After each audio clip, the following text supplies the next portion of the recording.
સુરત ખાતે યોજાયેલ 66માં ગુજરાત સ્થાપના દિવસના ગૌરવવંતા પ્રસંગમાં મોરેંગો સિમ્સ હોસ્પિટલ સાથે સંકળાયેલા કાર્ડિયાક સર્જન ડોક્ટર ધવલ નાયકને હૃદયરોગ સારવાર ક્ષેત્રે નોંધપાત્ર યોગદાન બદલ પ્રતિષ્ઠિત ગુજરાત ગરિમા એવોર્ડ એનાયત કરવામાં આવ્યો. આ એવોર્ડ રાજ્યના ગવર્નર શ્રી આચાર્ય દેવવ્રતજી અને મુખ્યમંત્રી ભૂપેન્દ્ર પટેલ દ્વારા આપવામાં આવ્યો છે. મૂળ ધનોરી ગણદેવી બિલીમોરાના ડોક્ટર ધવલ નાયકનો જન્મ એક સ્વાતંત્ર્ય સેનાની ખેડૂત પરિવારમાંથી હતો. તેમની કારકિર્દીની શરૂઆતથી જ શૈક્ષણિક કાર્યોમાં સિદ્ધિ દર્શાવતા જનરલ સર્જરીમાં ગોલ્ડ મેડલ મેળવ્યો હતો. ચેન્નાઈથી કાર્ડિયાક સર્જરીમાં વિશેષતા પ્રાપ્ત કર્યા પછી ઓસ્ટ્રેલિયા અને જર્મની જેવા દેશોમાં કામ કર્યા બાદ ગુજરાતમાં સ્થાયી થવાનો નિર્ણય કર્યો. 20,000થી વધુ હૃદયની સર્જરીઓનો અનુભવ ધરાવતા તેમણે ગુજરાતમાં અદ્યતન હૃદયની સેવાઓને મજબૂત બનાવવામાં મહત્વપૂર્ણ યોગદાન આપ્યું છે. ડોક્ટર નાયકને જટિલ હૃદય સર્જરીઓ, જેમાં હાઈ રિસ્ક હૃદયની સર્જરીઓ, મિનિમલી ઇન્વેસ્ટિંગ હાર્ટ સર્જરી, હાર્ટ ટ્રાન્સપ્લાન્ટ, કૃત્રિમ ફેફસા અને કૃત્રિમ હૃદયની સારવારમાં એમનું મહત્વપૂર્ણ યોગદાન રહેલું છે. તેઓ દર્દી કેન્દ્રિત અભિગમ, સર્જિકલ ચોકસાઈ અને ઉત્તમ પરિણામો માટે જાણીતા છે. સ્વસ્થ હૃદય, દરેક પરિવાર, અંગદાન પરિવાર જેવા ઘણા સ્વાસ્થ્યને લગતા સામાજિક કાર્યોમાં તેઓ વર્ષોથી વ્યસ્ત છે. જેમાં આપણા લોકલાડીલા પ્રધાનમંત્રી નરેન્દ્ર મોદીએ 2047 સુધીમાં ભારતને વિકસિત દેશ બનાવવાનું સ્વપ્ન જોયું છે. ત્યારે 2047 સુધીમાં હૃદય રોગની બીમારીનું પ્રમાણ પણ નિમ્ન સ્તરે પહોંચે તેવી તેમની કોશિશ છે. પ્રસંગે તેમણે જણાવ્યું કે આ સન્માન સમગ્ર ટીમના સંયુક્ત પ્રયત્નોનું પ્રતિબિંબ છે. દર્દી કેન્દ્રિત સેવા, આધુનિક સુવિધાઓ અને ટીમ વર્કને પ્રાથમિકતા આપતી મોરેંગો સિમ્સ હોસ્પિટલ જેવી સંસ્થા સાથે કામ કરવાનું મને કર્યું છે.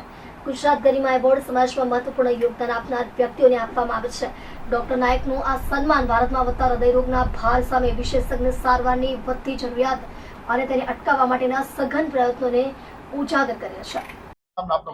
હું ડોક્ટર ધવલ નાયક, કાર્ડિયાક અને heart transplant surgeon, Marengo CIMS hospital Ahmedabad ખાતે છેલ્લા 19 વર્ષથી પ્રેક્ટિસ કરું છું.